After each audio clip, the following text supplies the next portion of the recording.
Ce podcast est une présentation de l'Antre du Geek. Venez nous visiter à l'entredugeek.net.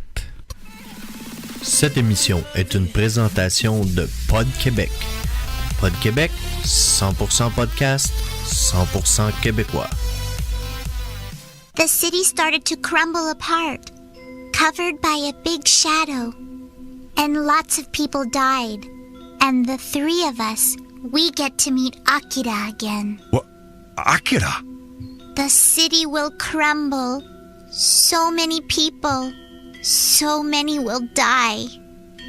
When will it happen? Do you know when? Kyoko! You mustn't let that boy go. His power,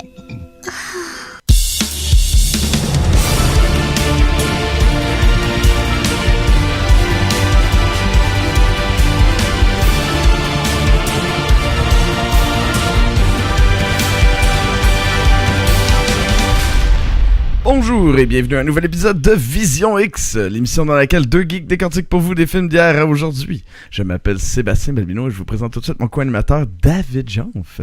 David, comment vas-tu dans ton rez-de-chaussée? Dans mon rez-de-chaussée, ça va très bien, merci. Ben oui, c'est ça, j'ai décidé de changer de décor aujourd'hui parce que c'est une très grosse semaine qui s'en vient. Fait que Nancy, elle a besoin de pratiquer ce soir. Donc, comme j'enregistre d'habitude dans le local de musique, ben là, je lui ai proposé de garder le local pour qu'elle puisse continuer à pratiquer. C'est aussi, moi, j'ai des changements de décor. Il y a de plus en plus de cochonneries. Il augmente, puis il redescend, puis il remonte, puis il redescend. C'est ça, nous autres, comme la petite est en train de faire de dos, c'est moins dérangeant. Je pense que j'enregistre l'émission plutôt que d'entendre du violon jusqu'à 10 heures. C'est vrai que c'est dérangeant du violon. Mais. Hey, je me regarde, là, je suis cerné, mon gars, ça va pas de bon. Qu'est-ce qui se passe, David? Là? Raconte-nous ça. Ah, ben, c'est juste que j'ai des grosses semaines. Là. Je me couche tard puis je me lève tôt. Fait que... Eh ben. La dure vie de musicien, pigiste. La dure vie de musicien. En plus, aujourd'hui, j'avais un concert à Drummondville. Fait que là, j'ai fait plein d'autos. Il faisait chaud dans l'auto. Oh my God. Où est-ce que t'as mangé à Drummond? Là?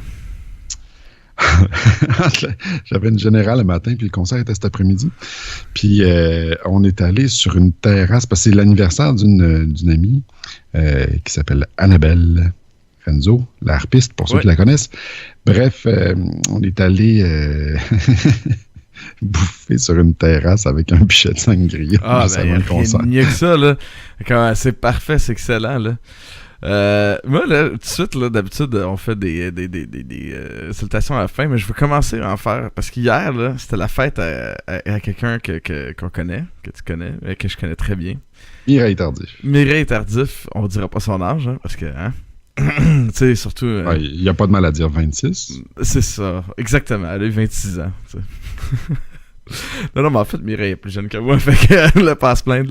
Mais, fait que hier soir, on était souper avec François Lane, puis David Martel, ça, puis mais en même temps, j'aimerais en profiter pour souhaiter un joyeux anniversaire encore une fois. Même si je l'ai vu, je me suis dit, je vais souhaiter devant tous nos centaines d'auditeurs. Fait que, Mireille, bonne fête. Même si t'écouteras pas ça, je suis certain. Mais oui, non, moi aussi, écoute, j'ai une grosse semaine. Ma voix, c'est pas dû à ma semaine. C'est dû aux allergies. Là. Je suis quand même vraiment tanné des maudites allergies. Là. Cette année, là, on dirait que ça a commencé comme bang, tu sais, d'un coup, là, assez intense. Là. Mais non, j'avais le concert de mes élèves, le concert de fin d'année. Puis, tu sais, je voulais quand même le mentionner dans mon émission parce que je suis extrêmement fier d'eux autres. Ils sont vraiment fun. Puis, c'est drôle parce qu'il y en a certains en secondaire 5 qui ont trouvé Vision X. Et qui écoutent Vision X. Nice. Et tu sais, il y en a en secondaire 5 avec lesquels... Parce que moi, comme prof, j'ai tendance à aller m'asseoir au IDIN, au département de musique, puis à déconner avec les élèves, puis à faire... Le nombre de choses que je dis aux élèves, là, j'agis comme un ado avec eux, puis on a du fun, puis on s'amuse. Puis il y a un élève, j'ai dit, je vais m'ennuyer de toi, pareil, parce que c'est un bon gars, Puis c'est à force de... Quand on prend le temps de s'asseoir avec eux puis de discuter avec des ados, tu sais, il y a des gens qui voient l'adolescence comme une maladie. Moi, je le vois, non, c'est juste un état, un moment de ta vie, tu sais. Je veux dire, les ados sont bright, sont intéressants, puis ils veulent être écoutés, puis ils veulent qu'en fond que les adultes prennent le temps de les écouter aussi. Là, puis ils ont besoin de faire des conneries, puis de se péter à gueule. Ben, c'est le moment pour, puis c'est comme, tu sais, c'est ça, c'est le moment pour faire ça dans la vie. Fait que c'est ça, je déconne souvent avec lui, puis là, je disais, je vais m'ennuyer de toi. Puis il disait, moi aussi, il m'a dit, mais en même temps, je sais que je vais pouvoir t'écouter. Il me disait ça sur Twitch, fait que je trouvais ça drôle. Que c'est ça, avec Vision X, je vais garder contact avec des élèves qui vont partir. Malade. Fait que, qu'est-ce que tu en penserais si on se partait ça? Avoue qu'on a commencé touchant ce soir, là. Oui, quand même. Okay. Là, on va passer de touchant à vraiment dérangeant. David, présente-nous le film de la semaine.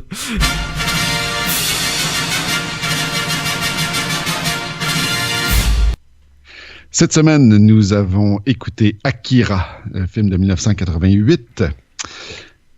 OK, bon là, le synopsis d'Akira, c'est pas simple. Donc, c'est dans un futur, mais que finalement, on a rattrapé le futur, là, où il y a eu une troisième guerre mondiale on apprend finalement qu'il a été composé par un être au pouvoir hallucinant qui s'appelle Akira. Donc, c'est dans cet univers-là que ça se passe. Ce qui se passe, c'est qu'il y a des chercheurs qui ont fait des expériences sur des enfants pour développer leur potentiel psychique. Mettons ça comme ça. Et il y a une gang de motards qui, à un moment donné, fait une course, puis ça, il y a une espèce de guerre de motards. Puis il y a un des motards qui rentre en collision avec un des enfants. Et suite à cette collision-là, il gagne les pouvoirs d'Akira. Et comme il n'a pas pris le temps d'apprendre à gérer ses pouvoirs, ce personnage qui s'appelle Tetsuo se met à détruire la ville de Neo-Tokyo. Et les enfants et son meilleur ami Kaneda essaient de l'empêcher. Et finalement, avec Akira qui revient, ils réussissent à l'enfermer dans une espèce de bulle d'espace-temps. Ça ressemble-tu un peu à ça? Est-ce qu'on a écouté le même film? J'ai compris certaines des choses de ce que t'as dit. On se rejoint dans ce qu'on a compris. Il y a beaucoup d'autres affaires que c'est pas simple. C'est pas clair. On avait parlé... c'est quand on avait parlé de Spirited Away, je pense, qu'on avait fait. Ouais. C'est pas le même mode de conter des histoires en Occident et en Orient. C'est pas les mêmes codes. C'est vraiment pas les mêmes concepts. Ce qui fait en sorte que l'histoire est vraiment complexe à suivre, je trouve. Mais tu trouves pas? Il y a juste... En fait, il y a 3 choses qui m'ont dérangé dans ton synopsis. Oui, vas-y. Tu as dit Akira. Ouais. Tu sais, ils disent jamais Akira. Même dans la version anglaise, ils disent comme si c'était... Akira. Puis après ça, c'est pas Tetsuo, tu sais, c'est Tetsuo! C'est tout le temps le même, avoue, il gueule tout le temps les noms de tout le monde. Kaneda! C'est tout le temps le même, tout le long du film. Genre, à chaque fois qu'il appelle quelqu'un, c'est en hurlant. Puis il y a aussi de la gang de motards d'origine, ils meurent tous, sauf Tetsuo Kaneda, puis un troisième, tu sais, qui s'appelle Kai ou Kei. Non, mais attends, la fille, elle s'appelle comment? La fille, elle s'appelle aussi Kai ou Kei, l'autre. Non, mais il y en a une qui s'appelle Kai, l'autre s'appelle Kei, non? Ouais, c'est ça, mais... Il y a Kei. Attends. Ok, il y a Kaneda, Tetsuo, Kei, Shikishima. Ça, c'est le colonel. Il y a le docteur Onishi.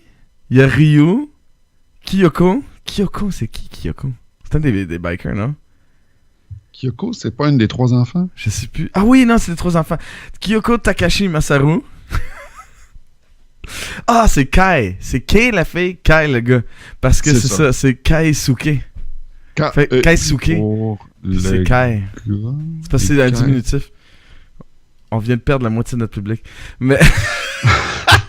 Mais bref, moi, je trouve que c'est une histoire triplement difficile à suivre. Et dis-moi si tu es d'accord avec moi. La première chose, c'est la complexité de l'histoire. Et plus que ça, c'est la façon dont elle nous est révélée, l'histoire. Tu sais, on la découvre petit à petit, mais on commence pas avec les petits détails. On commence avec des petits détails qui ont comme pas rapport. Fait que là, tu t'accroches aux petits détails, puis finalement, c'est super complexe, puis je suis pas sûr de trop comprendre. Première des choses. Deuxième des choses, évidemment, en tant que bon occidental, le nom des personnages, c'est pas quelque chose qui me revient rapidement, là, tu sais. C'est pas John, puis... Bob. Ça, c'est la deuxième affaire qui m'a dérangé. La troisième chose que je trouve très complexe, c'est que tous les personnages se ressemblent. Ouais. Ils ont pas physiquement, ils ont comme 3-4 archétypes, puis ils sont tous pareils. D'ailleurs, à la fin, il y a Kaneda, qui est le personnage principal, qui, genre, se fait une blonde. Je sais pas si on peut dire ça comme ça, là, mais il essaie de croiser une fille, en tout cas, qui se nomme... Vraiment qui se nomme... La fille, c'est Kay. Kay. Ouais. Donc, Kay, à un moment donné, avoue, là, Kay puis Kaneda, ils ont la même face. Ils ont toutes la même face, les personnages. Toutes. Puis d'habitude, c'est hallucinant. Tu sais, d'habitude, dans les dessins animés japonais, c'est les coupes de cheveux qui différencient le monde, là. Ouais, mais là-dedans... Mais non, là, ils ont tous les cheveux noirs, premièrement. Ouais. Ils ont tous les cheveux noirs. Fait que là, j'étais comme... Qui est Kai? Mais tout ça pour dire que, tu sais, Kaneda ont réussi quand même à le reconnaître assez facilement à cause de son suit rouge avec l'espèce de jacket puis la pilule dans le dos. Mais à la fin du film, il l'enlève pour le gros combat contre Tetsuo. Puis c'est Kei qui met son suit. Mais là, écoute, c'est difficile à comprendre c'est qui est qui, là, parce que là, finalement, la fille, elle ressemble, elle est pareil à Kaneda. En plus, elle a son suit, en tout cas. Mais c'est... Ouais, c'est weird. Là, il y a aussi, en fait, tu peux reconnaître Tetsuo, parce que c'est lui qui pète tout puis qui a un haut front. Il y a comme beaucoup de front, c'est pas mal tout. Mais oui, tu sais, il y a l'archétype aussi du professeur. Écoute, là, les noms, là, je vais massacrer ça bien. Scientifique, là. Pardon? Le docteur, le scientifique, Onishi? Ouais, c'est ça. Donc, Onishi, l'espèce de président du conseil d'administration de la... je sais plus trop quoi, là. Et le troisième kid qui est sur un espèce de fauteuil volant, là, ils ont les trois exactement le même visage. Ouais. Écoute, je sais même pas c'est quoi leur nom. Il y a des personnages que j'ai aucune idée c'est qui. Mais en même temps, c'est ça, c'est que c'est complexe comme histoire. C'est difficile à suivre. Quand j'ai commencé à l'écouter, je me disais, coudon, il va-t-il se passer quelque chose de même? Parce que c'est comme la première heure du film est extrêmement... on dirait que ça fait juste introduire le monde. Fait que tu sais, ça bouge, ça t'amène là, à gauche, à droite. Là, il y a comme pas de lien avec quoi que ce soit qui se passe. Là, je regardais ça, puis j'étais comme... Hein? Qu'est-ce qui se passe? Que fais-je? Puis-je? Mais... Fait que c'est vraiment beaucoup à avaler. Puis la deuxième heure du film te permet de digérer, curieusement, là, toute cette heure-là de comme... Tu comprends, mais c'est bâti, c'est construit vraiment weird comme storytelling. Il n'y a pas de typique le 3 actes. Il n'y a pas de... c'est un tempo... c'est comme... Vite, vite, la, vite, la. C'est... je comprends pas. Fait que je pense que ça nous complique la vie en tant qu'occidentaux. Ouais. Mais par contre, ça fait en sorte, je trouve que le film mérite d'être revu. Oui. Moi, ça fait plusieurs fois que je l'écoute, là. Puis j'avoue qu'à chaque fois que je le revois, j'en comprends un peu plus. Parce qu'en plus, il y a une espèce de... c'est ça, comme tu le dis dans les show notes, là, c'est un superbe monde dystopique. Dystopian future, c'est-à-dire un espèce de monde futuriste parallèle, si on veut. Mais finalement, il n'est pas si parallèle que ça, parce que ça se passe très bientôt. En 88, c'était loin, mais en tout cas... ça se passe 30 ans, ça se passe en 2018. Fait que... en fait, pour ceux qui ne savent pas ce que dystopique veut dire, là, c'est le contraire d'utopique. L'utopie, c'est une société où on voit juste le bien, les qualités positives. Et le dystopie, c'est une société dans laquelle on voit tous les défauts. Ouh, bravo, Sébastien. Merci, Sébastien, de nous culturer. Je pourrais travailler à Radio-Canada. Ça y est. J'ai une Ouais, carrière. mais tu pourrais pas boire de la bière au sa job. Attends, t'as-tu déjà écouté La soirée, t'es encore jeune? Mais... Non. Ils font ça chez Roger, en plus. Ouais, ça fait partie de la job là-bas. Mais... non, mais bref, c'est ça. Regarde, j'ai une idée. Je viens d'avoir une idée qui vient me popper dans la tête. On parle-tu justement de cet univers-là pour commencer? Surtout pour les gens qui n'ont jamais écouté le film, parce que je suis sûr qu'il y a des gens qui nous écoutent qui n'ont pas écouté le film. C'est ça, on se ramasse à un monde, comme tu as dit, post-3e guerre mondiale. Oui. Ils ont construit un Néo-Tokyo à côté des vestiges, des ravages de Tokyo qui a subi une attaque nucléaire. Fait qu'on vit dans une espèce de monde semi-futuriste. Là. C'est pas trop gentil, il n'y a pas d'auto qui vole, rien. Là. Ça reste... Je trouve qu'il y avait cette vision-là de pas aller trop loin en 30 ans. Oui.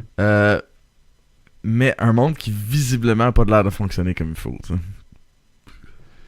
Parce que, en plus, comme si l'histoire n'était pas assez complexe, ils ont rajouté une espèce de couche qui est un coup d'État. Ouais. Où, en fait, l'histoire, ça chie, comme on dit, parce que l'espèce de président du conseil de la mairie de je sais pas quoi, là, c'est lui, en fait, la taupe qui a fait en sorte que des anarchistes ont réussi à rentrer pour détruire les restes d'Akira, que tout le monde pense que c'est Akira, mais finalement, Akira, il est décédé, puis ils ont sorti tous ses organes, puis ils les ont mis dans des petits pots. Oui, je comprends rien de ça. Ah, man, c'est complexe. J'ai rien compris. Les gens nous écoutent, ils doivent faire « Hey, ça a l'air d'être un bon film. » Ils n'ont rien compris. C'est bon parce que ça crée un ambiance.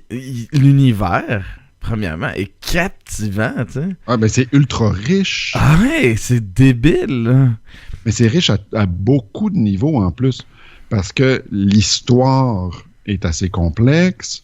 Il y a des couches de société, il y a des backgrounds de personnages, il y a le coup de le putsch, il y a aussi tout l'aspect des bikers, là, des gangs de motards, il y a l'aspect aussi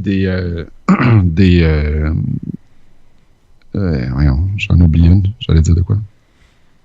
Je me souviens plus. En tout cas, bref, la recherche, les militaires à côté, il y a l'espèce de groupe de rebelles, il y a plein de couches. Hey, je me perds à soir, là, ça n'a aucun bon sens. Lâche la drogue, je te dis, c'est pas bon pour toi. Mais non, ça va. Non, mais écoute, tu sais, il y a dans ce que tu dis aussi... Ah, c'est ça. Excuse-moi, les sectes. Oui, ça, la secte d'Akira. Il y a la secte d'Akira aussi, avec l'espèce de grand prêtre. Il y a vraiment plein de couches là-dedans. Fait que... Mais c'est que tu as aussi beaucoup de couches sur des discours, des analyses, un peu genre... exemple, les kids, c'est des bikers, mais c'est des gangs de motards, mais ils ont 15 ans, là. Ils ont 15 ans. Puis c'est juste parce que, ben... C'est un peu des rejetés de la société. C'est des jeunes qui ont vécu dans des orphelinats, qui n'ont pas de famille, qui ont été abandonnés, puis ils les tombent dans une école où ils se font traiter comme de la merde. C'est comme, si vous réussissez pas ici, vous êtes inutile à la société. Fait que, tu sais, les autres, ils se sentent rejetés noués. Fait qu'est-ce qu'ils font pour... Ben, ils sont criminels. Fait que t'as tout ce côté-là qui parle là-dessus. T'as aussi tout le côté du colonel qui, lui, essaie de vraiment protéger la ville. Lui, il essaie tu sais, il essaie de mettre... Tu sais, le scientifique, lui, il veut savoir jusqu'où ça va aller, cette affaire-là. Lui, il est comme... Ouais, mais il y a une limite à un moment donné. Il y a une limite, il faut tirer à plat. Il y a des gens, il faut les sauver. Les gens qui dirigent la ville, ils s'en foutent, eux autres. Ils sont comme, non, man, c'est parce que... la seule chose qui compte, c'est que le cash, tu sais, let the money flow, là.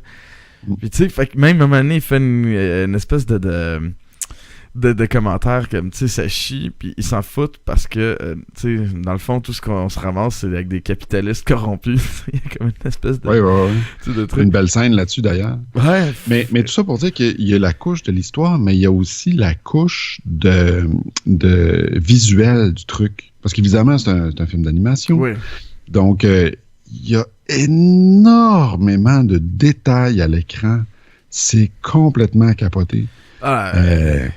Pour ceux qui écoutent live, je veux dire, vous pouvez voir, sinon allez voir après ça sur Facebook ou écoute, Twitch. La ville est absolument magnifique. Là, ce qu'on voit sur Facebook en ce moment, là, parce qu'il y a un délai, là, c'est la ville. Ça n'a aucun sens comment il y a du détail, comment c'est dense visuellement cette affaire-là. Là. Ouais, on a même des tentacules à un moment donné. Mais oh yeah, tentacule porn.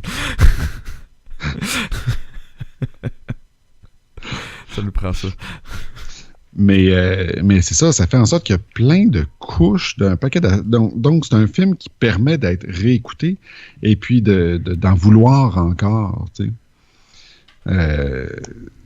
Voilà, c'est magnifique. C'est aussi un film, on sait pas qu'est-ce qui va arriver. Tu sais, je peux pas... Oh, yeah. Je peux pas... J'ai regardé ça et j'étais comme, man, qu'est-ce qui va se passer? Où est-ce que ça va aboutir? Je veux dire, ça aurait été fort logique que tout le monde crève. Tu sais? Que la ville soit rasée.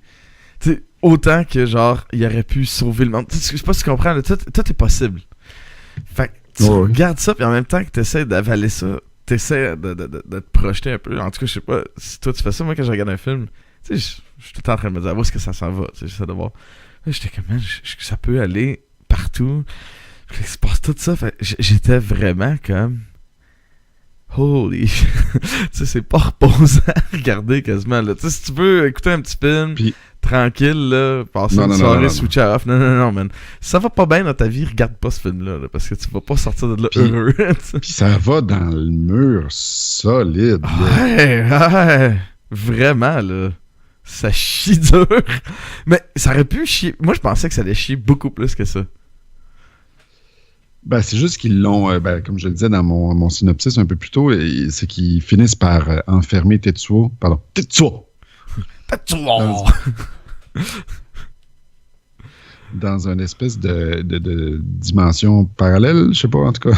Ouais, non, c'est pas clair. C'est pas clair, ça. Puis là, à la fin, une espèce de speech juste avant avant le générique de fin. En tout cas, c'est weird. Puis en plus, tu regardes le film, puis il parle. À un moment donné, je te dirais que dans les premières 45 minutes, t'entends une fois le mot Akira, tu sais. Puis après ça, tu l'entends, puis tu l'entends, puis là, tu l'entends, là, tu l'entends, là, tu l'entends, puis à un moment donné, t'apprends, il est mort. Puis là, il est pas mort, finalement. Il est là. Puis là, tu fais que... Hein? Hein? Quoi? Qu'est-ce que... Fait... C'est ça, c'est beaucoup de choses à avaler, puis...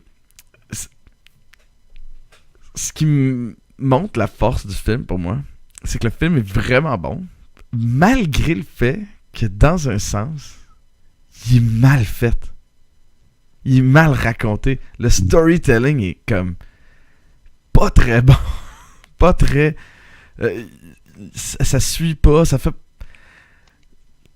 Tu sais, c'est pas comme, mettons, quand on a écouté Mad Max, là, il y a longtemps, le Fury Road, puis qu'on se disait, hey, c'est tellement cool, ils ne comptent pas de tout, puis on veut en savoir sur tout, puis même si on comprend pas tout, on réussit facilement à remplir les trous nous-mêmes. Ils nous disent pas tout dans ce film-là, mais c'est comme, oublie ça, tu peux pas remplir rien pantoute parce que tu fais comme, je sais pas avec quoi le remplir, là. S'il y a rien, j'ai pas de morceau qui va là-dedans, là, tu sais. Fait que...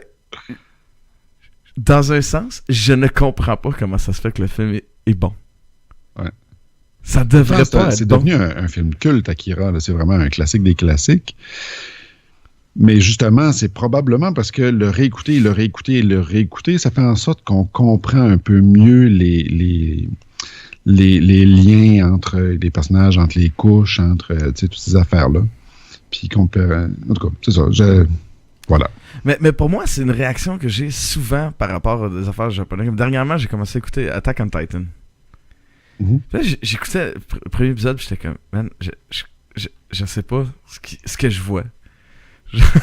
Mes yeux n'en croient pas ce qu'ils voient. Donc, hein? Puis là, finalement, j'ai juste clenché comme 5 épisodes d'affilée. Mais j'aime ça. Je sais pas pourquoi. Je sais pas pourquoi, là. Je suis déprimé après avoir écouté ça. Je suis comme... Qu'est-ce qui vient de se passer? Mais j'aime ça. Puis c'est ça qui est weird, tu sais, c'est dans un sens c'est aussi ça qui m'attire vers le Japon, tu sais. Je t'ai déjà dit, j'aimerais ça aller au Japon parce que il y a ça dans cette société-là, tu fais comme, man, je comprends pas, mais c'est intéressant. Ça devrait pas. Tu sais, pour vrai, Akira, ça devrait pas être bon. Mais ça l'est. Dans la première heure, là, j'étais comme, sacrément, tu sais, c'est long. Puis la deuxième heure, j'ai fait, hein, c'était de même. C'est déjà fini. Ouais, fait que c'est un merveilleux film, mais... Pour essayer de quantifier le truc, là, ou d'essayer d'avoir une prise sur l'histoire, je pense que si on passe par le scénario, c'est assez difficile. Évidemment, comme c'est un film d'animation, on peut difficilement parler des acteurs. En plus, c'est ça, dépendamment des versions, évidemment, les acteurs sont assez différents. La version originale est en japonais, puis je pense que tu me disais qu'il y avait deux... Ouais, il y a une version de 89 en anglais et une version de 2001. Fait que moi, je pense que j'ai vu celle de 89. Puis d'ailleurs, là, avant que j'oublie, là, vous pouvez le voir gratuitement sur Internet, ce film-là, illégalement en plus. Si vous allez sur le film sur le site archive.org, vous avez juste à aller sur archive.org, vous écrivez Akira, puis vous allez le trouver, là, pas de problème. Là. Ce qui est merveilleux. Là. Mais bref, moi, je propose qu'on parle, non pas des acteurs, mais bien des personnages. Peut-être que c'est de cette façon-là, on va réussir à avoir prise sur l'histoire.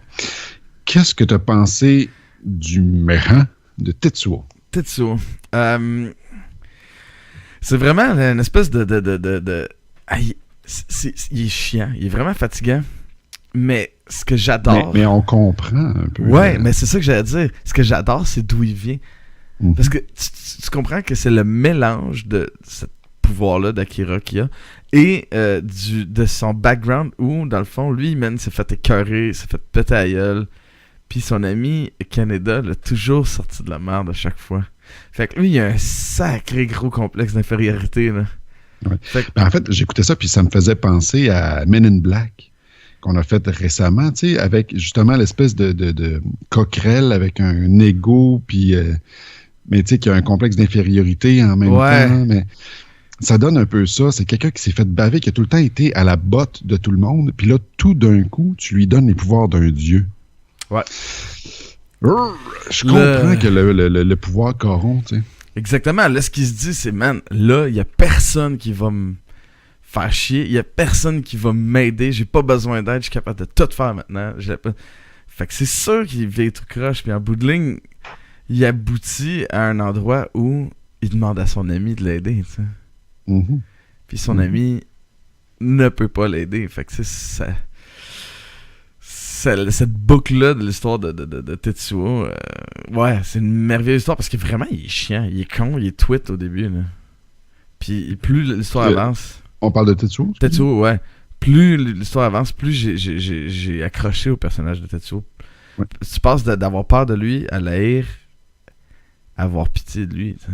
Ouais, vraiment, on passe par une gamme d'émotions. Puis tu sais, souvent, à chaque épisode, je pense, de Vision X, on parle de l'histoire, du développement d'un personnage, du cheminement, puis de... Écoute, tout qu'un cheminement, là. Tout qu'un cheminement.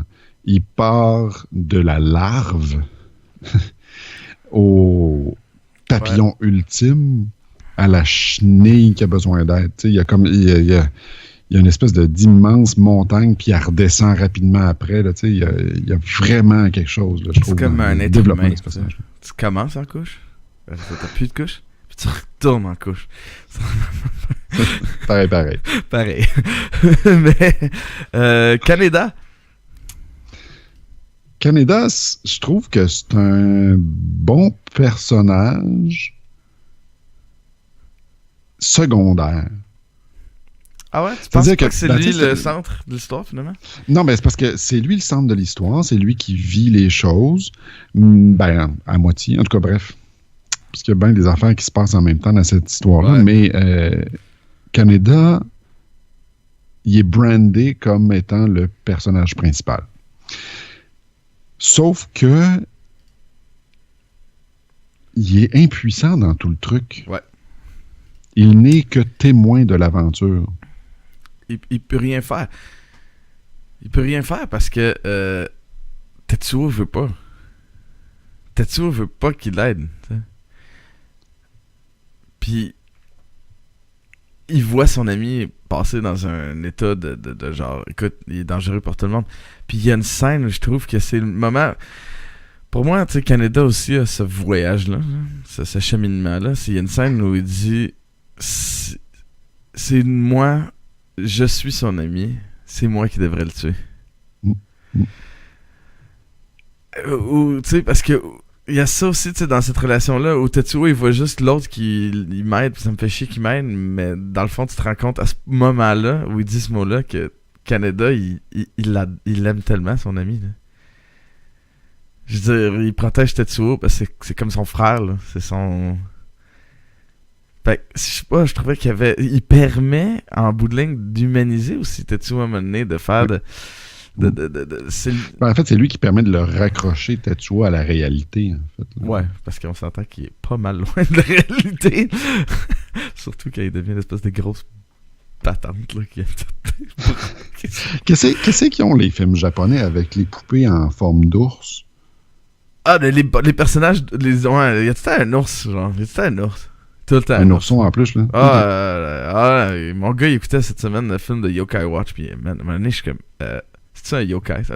Yokai Watch, c'est comme des Pokémon, les yokai, mais c'est des esprits, c'est des fantômes. Bref, à un moment donné, il y a un ours. Il y a juste un gros ours noir, tu sais.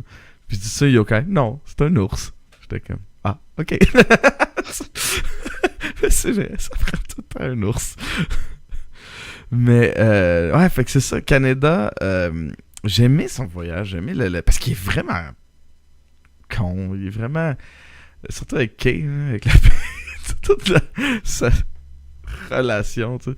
Ouais, c'est ça. Il est innocent. Mais Kaneda, il prend comme 10 ans en 20 minutes de film, là, tu sais. Ouais. Fait que il aide vraiment. Je trouve ça. C'est deux... En bout de ligne, l'histoire, c'est l'histoire des deux. C'est ce lien-là, cette connexion-là dans les deux qui permet de créer cette histoire-là. Là.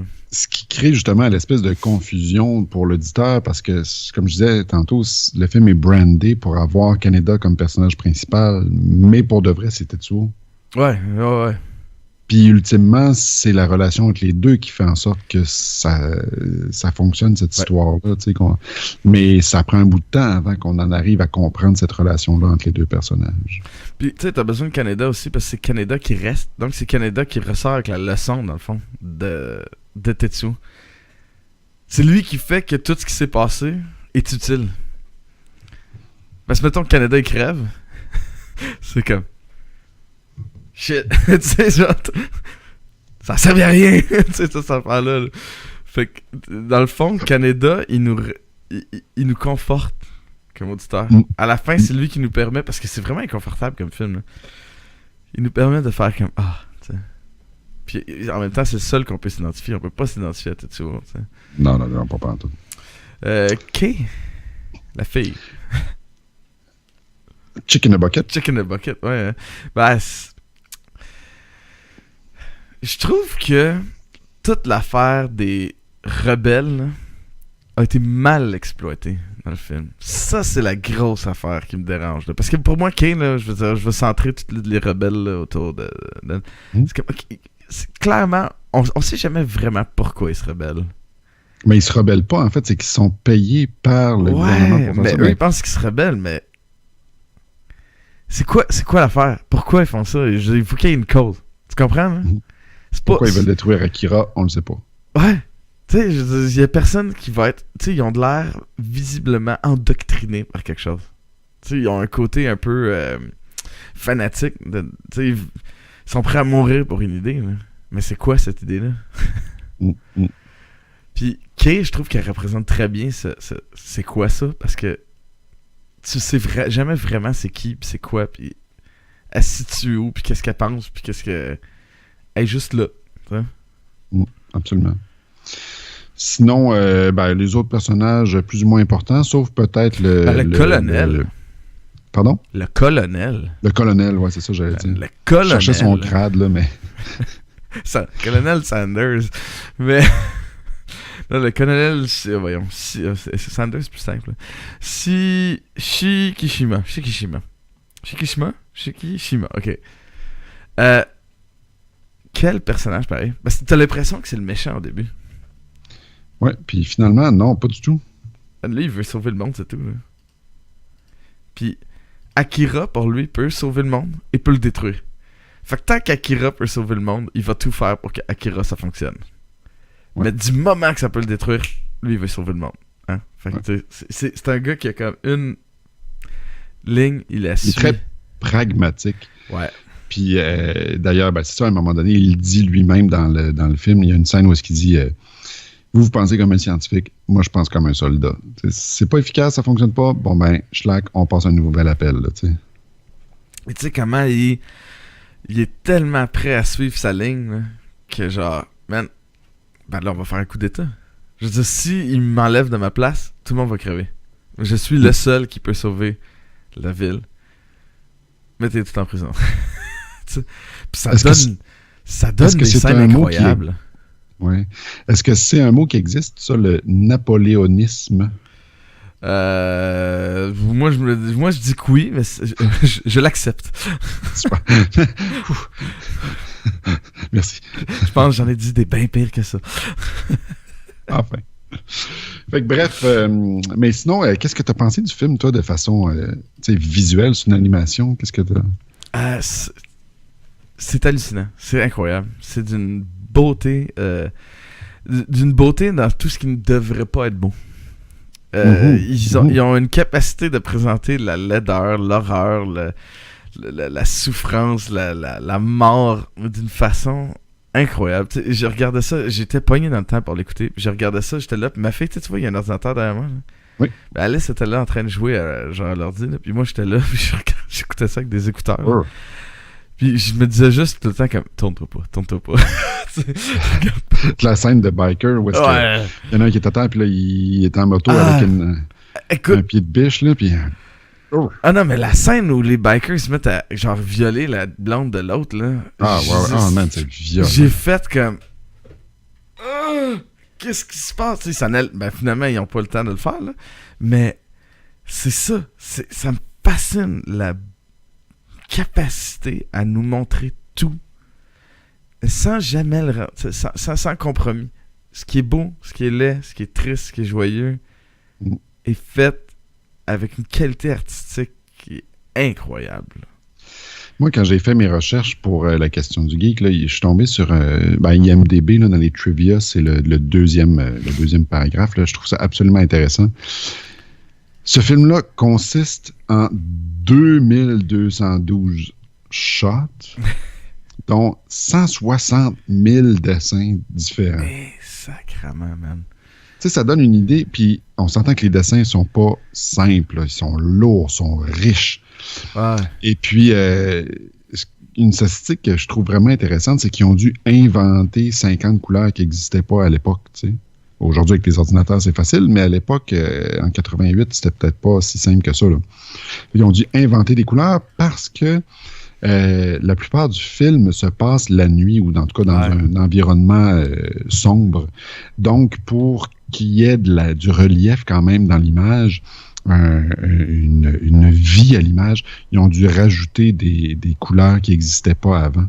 Des teintes de gris, des teintes de bleu, tu sais, bon. Fait que ça fait en sorte que le film est riche d'une façon incroyable. Puis moi, une des scènes que j'adore le plus dans ce film-là, c'est au tout début du film, quand on voit Neo Tokyo, puis du point de vue d'un biker qui avance sur l'autoroute, puis que les buildings, ils bougent légèrement, tranquillement, pas vite. Là, j'aime ça, voir des dessins de même. Là, je me perdrais là-dessus pendant des heures. Toutes les scènes de moto, là, c'est hallucinant. Là. Tous les effets de lumière, là, les lignes que les lumières laissent, pis ça, comme les light cycles dans Tron. Ouais.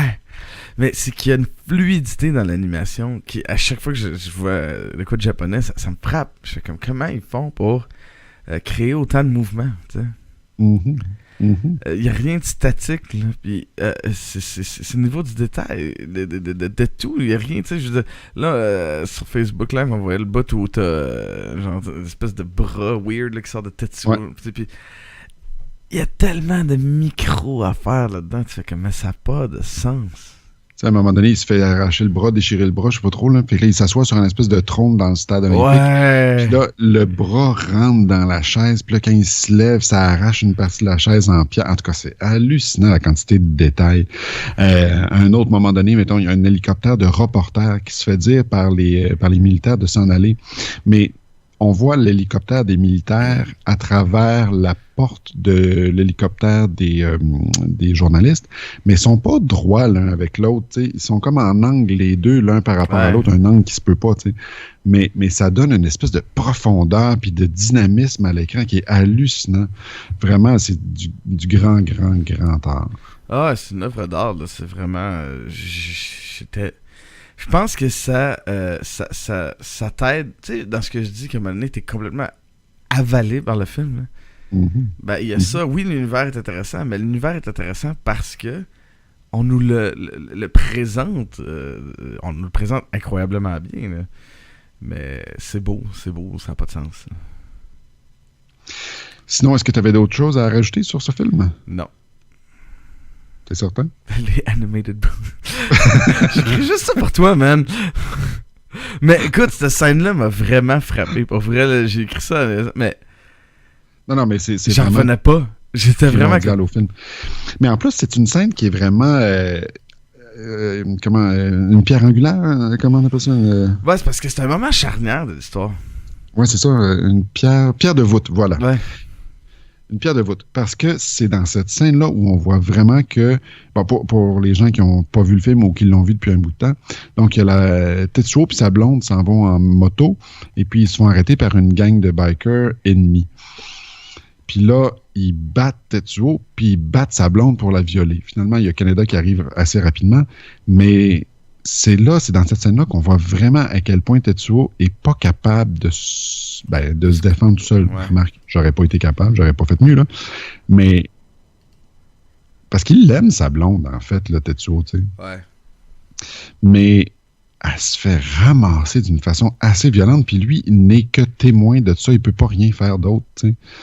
Fait que on voit à quel point il est sous la botte de tout le monde autour de lui. Ce qui fait en sorte que la dichotomie, parce qu'il faut plugger au moins une dichotomie une fois dans l'épisode, c'est là que la dichotomie se passe avec le personnage de Tetsuo divin, tu sais, quand il prend le pouvoir d'Akira, puis que les pouvoirs psychiques, puis qu'il est capable de tout contrôler autour de lui, la réalité, la matière, le temps et compagnie.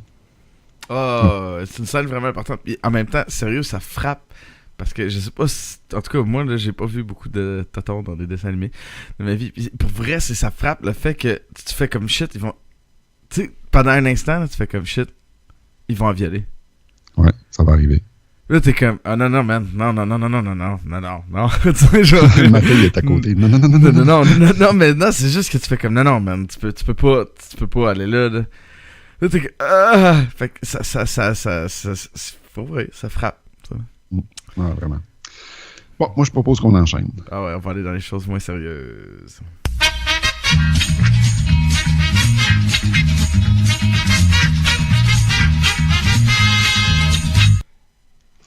Sébastien. Oui, David. Je déteste faire des questions du geek pour des films d'animation. J'en lis, puis il n'y a rien de vraiment cocasse, intéressant, drôle et compagnie.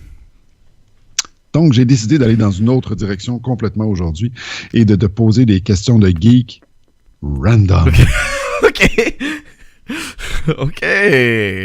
J'ai 5 questions pour toi. Et puis, à chaque fois que tu réponds, tu as 2 points. Si jamais tu peux avoir si jamais tu veux, tu peux avoir un indice moyennant 1 point. À ce moment-là, si ta réponse est mauvaise, t'as 0. OK. Bref, première question, on va y aller avec Akira. OK. Dans Akira, le film se passe en 2019.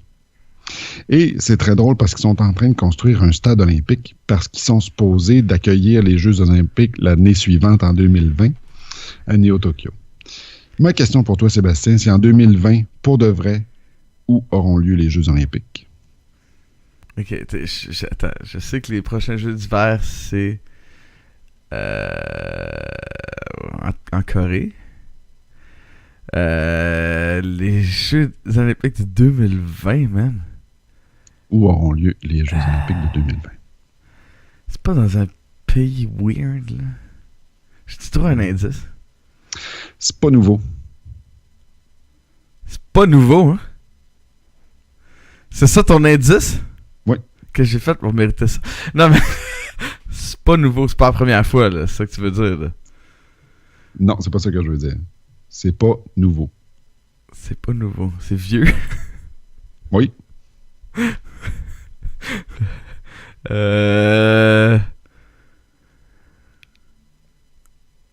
À Longueuil. C'est ça ton... La chance, tu la passes sur ça.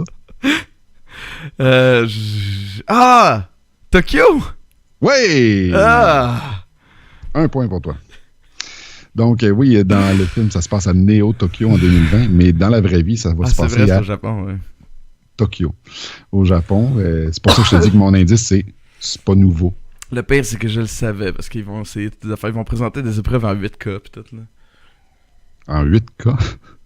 Il y a des télé 4K, c'est Ouais. Ben, ils se préparent pour faire des trucs en 8K pour les jeux de Tokyo. On enchaîne avec... écoute, cette semaine, je suis tombé sur le cas de Nicolas Cage. Ok. T'as-tu vu sa tombe, man? Nicolas Cage? Ouais, il y a une tombe déjà faite, apparemment. Malade. Donc, ma deuxième question cette semaine. Nicolas Cage, c'est quoi son vrai nom?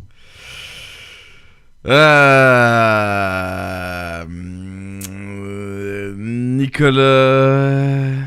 Lui, il est pas dans la famille de quelqu'un qu'on connaît, genre. Oui. C'est le neveu d'un super gros réalisateur. Nicolas Coppola. Oui! Non, Francis Ford Coppola. Mais dans son vrai nom, c'est Nicolas Coppola. Et voilà. 3 points ça, maintenant. Bravo. 2 sur 2 pour cette question du geek. Prochaine question.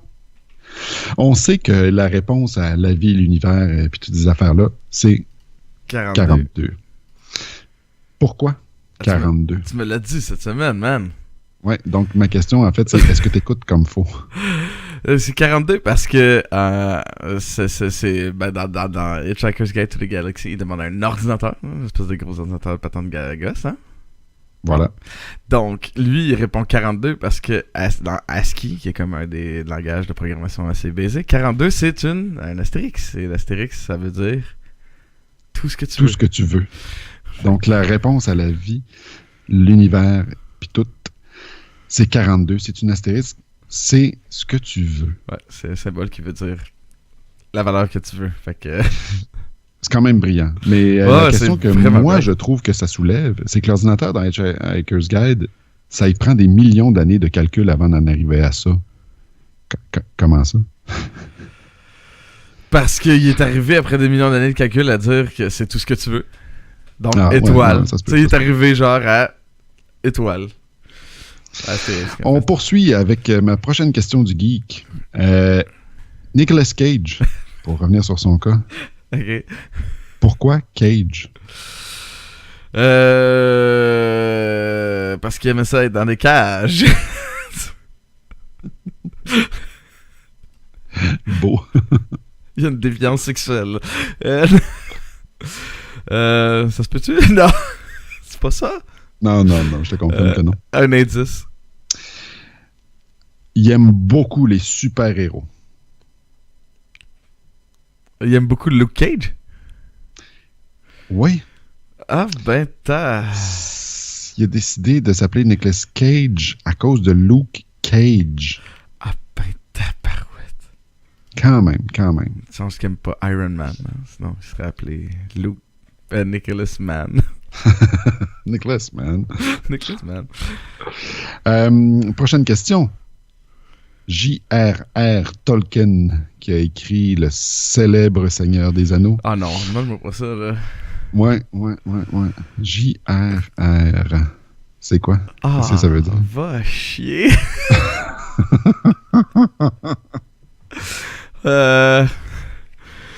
J, c'est John, genre. Oui. Ok. John Robert? Non. Robin? Non. Rara? Ron? Je vais te donner un indice. Ce n'est pas Reagan. Ronald. John Ronald? Ouh, c'est bon. Puis il reste le dernier, mais ça, si tu le sais pas, il n'y a aucune chance que tu le saches. C'est Rule. Rule. Ouais, genre R-U-L, R-E-U-L, je sais plus trop, en tout cas, un affaire de John Ronald Rule Tolkien. Moi, je préfère vraiment je vais te donner, mettons, 1 point là-dessus. OK. On est rendu donc à 3 points de moins, ça, 8. On est rendu à 5. Ah! Mais il me reste ma dernière question du geek. La 5e de cette semaine. Pour en revenir à Nicolas Cage. François, il dit que t'as une fixation sur Nicolas Cage.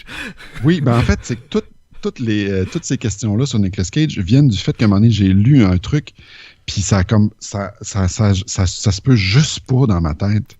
Fait que là, je me suis mis à lire sur Nicolas Cage, puis plus je lisais, moins ça avait de bon sens. En tout cas, la chose que j'ai lue, donc, la prochaine question, la dernière question, quel est le nom du fils de Nicolas Cage? Puis là, je te demande pas un faux nom qu'on lui donne. Non, le vrai prénom du fils de Nicolas Cage. Mamadouk, je sais pas, donne-moi un indice. Il s'agit du prénom du super-héros ultime. Clark? Non. Superman? Non. Super-héros ultime? Ouais, mais t'es comme ça à bonne voix, mais t'as juste pas le bon prénom. Le vrai prénom. Ah, Kal-El! Oui, monsieur. Oh. Il a appelé son fils Kal-El. Comme dans la BD, là. K-A-L, très bien. Kal-El. C'est épouvantable. Kal-El! Il a appelé son fils Kal-El. Man, es-tu au courant que son fils va se faire péter à gueule à l'école? Non, mais ça n'a aucun sens, là. Tu sais, moi, j'ai appelé ma fille Rose. Toi, t'as appelé tes enfants Alice puis Julien. Tu sais... Kal-El.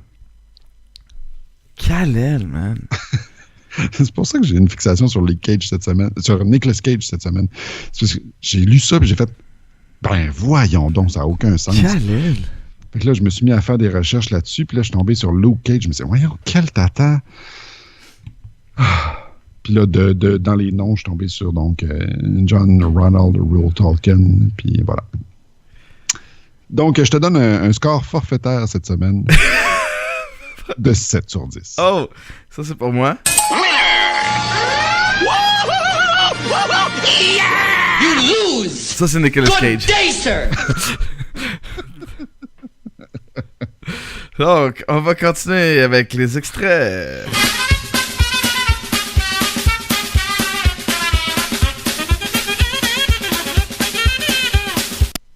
C'est pas un film qui est riche en extraits cette semaine parce que, ouais, il se passe. Il y a beaucoup de silence dans ce film-là, premièrement. Même qu'il y a des scènes où il y a pas de son. Genre, zéro son. Ouais. C'est surprenant de. Un moment donné, je me suis demandé, écoute, y a-t-il un problème avec mon ordinateur, du coup? Mais non, il n'y a pas de son. Fait que les 6 extraits qu'on a, c'est le plus que j'ai pu faire avec ça. Fait qu'on va commencer avec le premier. Pisse de chien. Yeah, right. Drink your dog piss. J'aime comment il dit « Drink your dog piss! » Fait que ouais, c'est quand... je pense que c'est lui, le Kai, qui dit ça. Ok, alors tout le monde. Ici, on a le personnage de Canada qui nous donne... tu sais, comment parler aux femmes quand on essaie de les approcher au début. Puis tu sais, écoutez bien. Okay? Tout le monde qui est célibataire, écoutez bien. You can at least tell me your name, you cold bitch!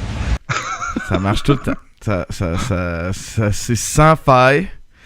Il n'y a rien de mieux que la première fois que tu rencontres une fille de la traiter de cold bitch. Pour moi, c'est mon pick-up line préféré. C'est un peu ridicule, là, son affaire. Il y a quelque chose qu'il a pas compris, man. David, dirais-tu que t'es une bonne personne pour donner des speeches de motivation? Ben, quand même, pas pire, je te dirais, grâce à l'enseignement, je te dirais que j'ai pas fini mes techniques. Et puis, je réussis vraiment. Ouais, non, je suis quand même pas pire bon, je te dirais. Puis en plus, à Coop, j'en fais à l'occasion aussi. Mais... Moi aussi, tu sais, j'enseigne hein, au secondaire, on le sait.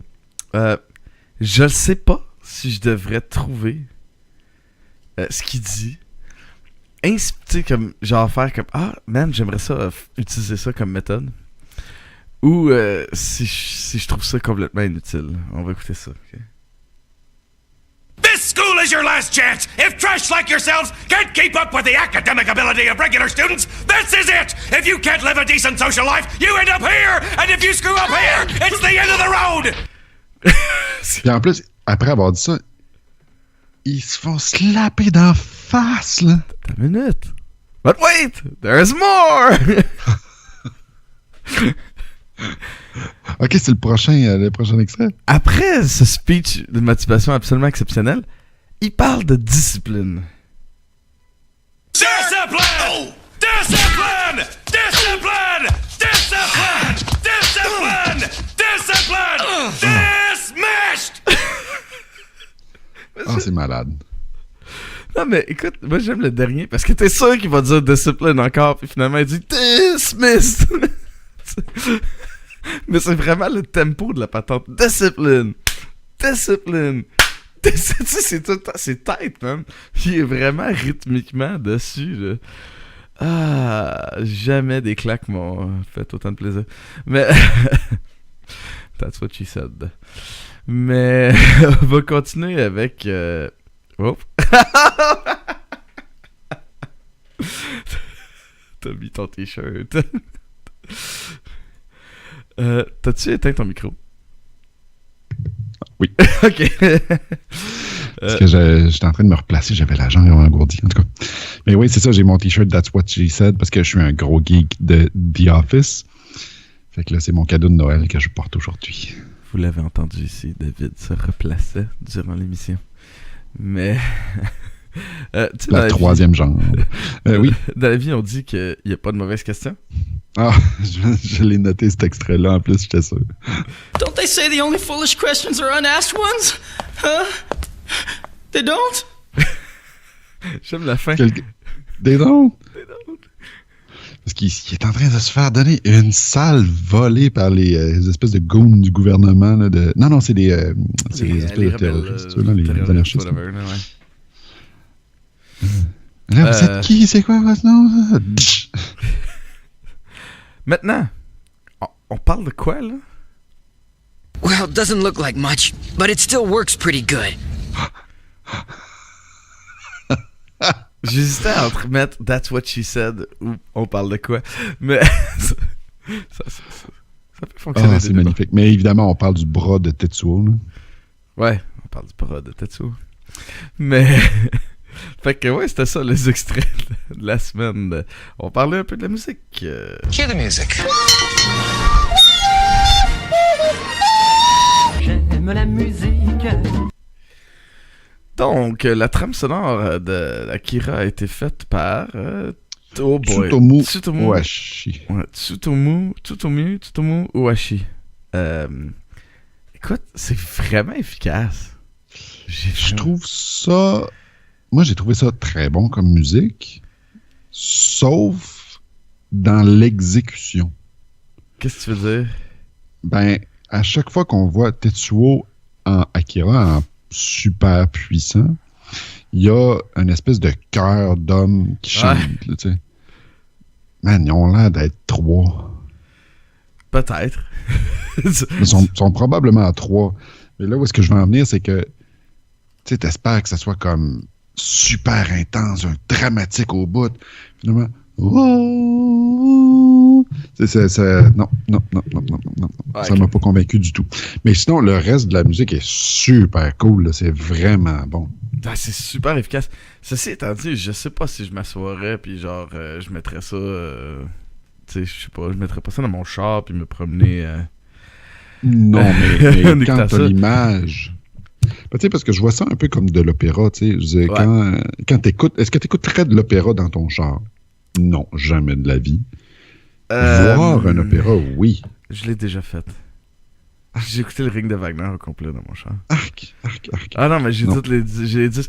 Mais c'est vrai que... Ben, je les ai aussi, en plus. Mais t'as le coffret, le fameux coffret avec les...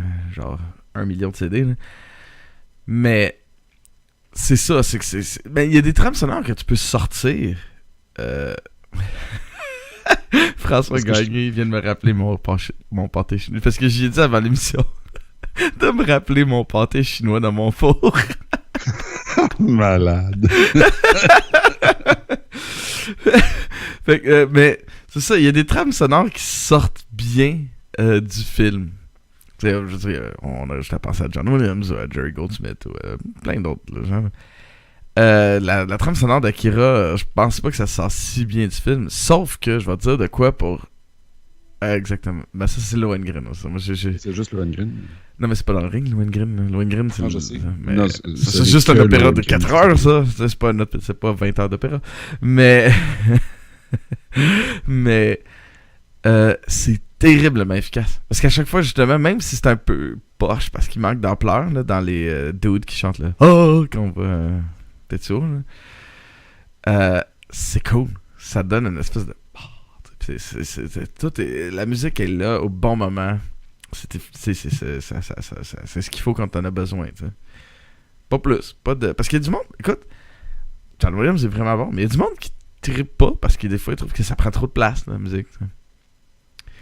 C'est très. Dans Akira, c'est plus dosé. C'est là où on en a besoin. T'sais. Oui, non, ça, je vois le mérite de cette façon de penser. Ouais.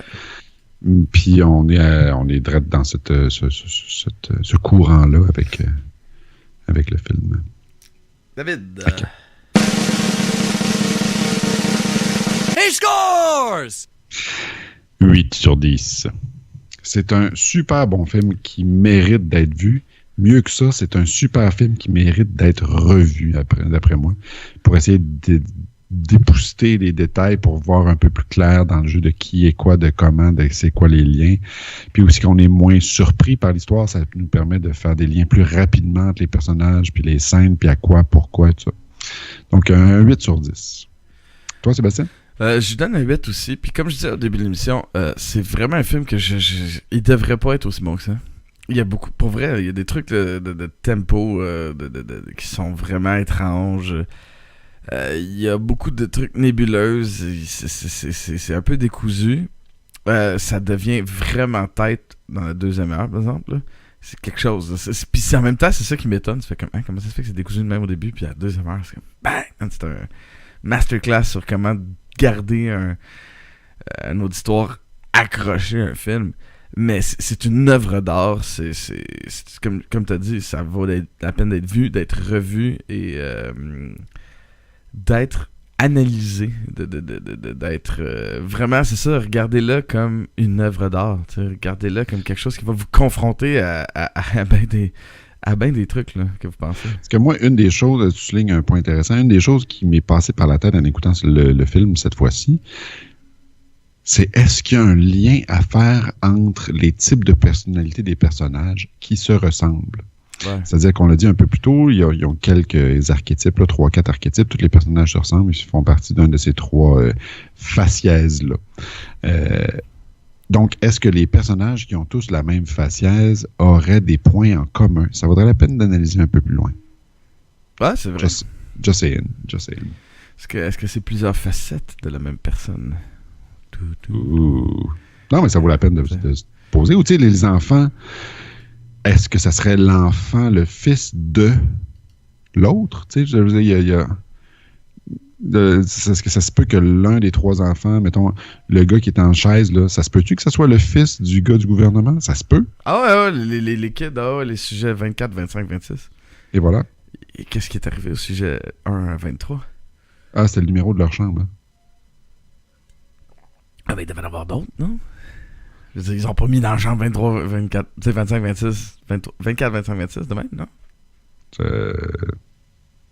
Bah... Mais ouais, fait que excellent film. Comme à chaque semaine, j'aimerais vous rappeler d'aller faire un tour sur notre Patreon à patreon.com/sbalbino. Patreon, c'est une plateforme qui vous permet de... En fait, au lieu d'expliquer ça, ce que je veux dire, c'est est-ce que vous trouvez que Vision X vous donne du contenu que vous appréciez? Ben, Patreon, ça vous permet de nous redonner pour nous aider à vous donner encore plus de contenu que vous appréciez. Si vous voyez qu'il y a de la valeur dans ce qu'on fait, Patreon vous permet de donner cette valeur-là. Vous faites un don mensuel que nous on reçoit, puis ça nous permet, dans le fond, d'améliorer des affaires de l'émission, que ce soit au niveau de l'équipement, ou ça nous permet aussi de garder l'émission en fonction.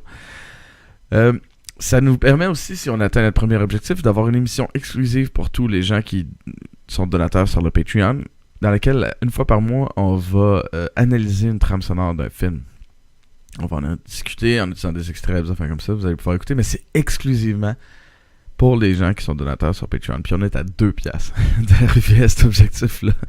Fait que c'est à vous de le faire arriver maintenant, de faire arriver cette nouvelle émission de Vision X. La semaine prochaine, on tombe dans le mois de juin et on va commencer avec un film très très très différent de ce qu'on a vu cette semaine. On a un mois de juin... ouais. Ben, on finit le mois de mai où c'est moi qui avais décidé des films, puis là on tombe dans le mois de juin où est-ce que c'est toi qui as décidé des films? C'est moi qui fais les extraits chaque semaine, fait qu'on voit que je choisis des films qui sont plus faciles pour moi de trouver des extraits dedans. La semaine prochaine, on va écouter Howard the Duck. Yes! J'avais vraiment hâte de voir ce film-là, parce que tu sais, genre, on le sait tous que ce sera pas bon, là. Je m'attends pas à ce que ce soit bon, mais maudit que c'est le fun, pareil. Je sais pas, il y a quelque chose de divertissant d'avoir ça. Un film pourri de même. Fait que, ouais, ça va être Howard the Duck la semaine prochaine. Pour suivre toutes les activités de Vision X, allez sur moi-geek.com/Vision X. Vous allez trouver tous nos épisodes là-bas. Allez sur soundcloud.com/SébastienBalbino. Vous allez trouver encore une fois tous nos épisodes là-bas. Allez sur Pod Québec. Pod Québec, c'est un merveilleux site internet sur lequel vous allez pouvoir trouver tout sur Vision X. Vous allez pouvoir tous les liens que je vous dis là, que ça soit notre chaîne YouTube, que ça soit notre Twitch. D'ailleurs, par Pod Québec, vous pouvez aller directement à notre chaîne Twitch pour participer dans le chat room. Que ce soit notre SoundCloud, notre Patreon, tout ce que je mentionne se retrouve là-dessus. Vous pouvez nous écrire des courriels à visionxcast@gmail.com si vous avez des commentaires sur l'émission, si vous voulez donner des commentaires sur le film, on vous encourage fortement à nous écrire. Vous pouvez aussi nous suivre sur Facebook, sur Twitter, @visionx_podcast. Vous pouvez aussi aller, mettons... Tu sais, comme je vous disais, sur Pod Québec, sur iTunes, sur Balado Québec, partout où on trouve notre émission, allez nous laisser un 5 étoiles. Ça, c'est une très très bonne façon de nous aider. Ça nous permet de rejoindre plus de gens aussi si on a un 5 étoiles. Là-dessus, je crois qu'on a terminé pour notre épisode de cette semaine. Merci beaucoup, David. Merci à toi, Sébastien. Merci tout le monde de nous avoir écoutés et on se reparle la semaine prochaine.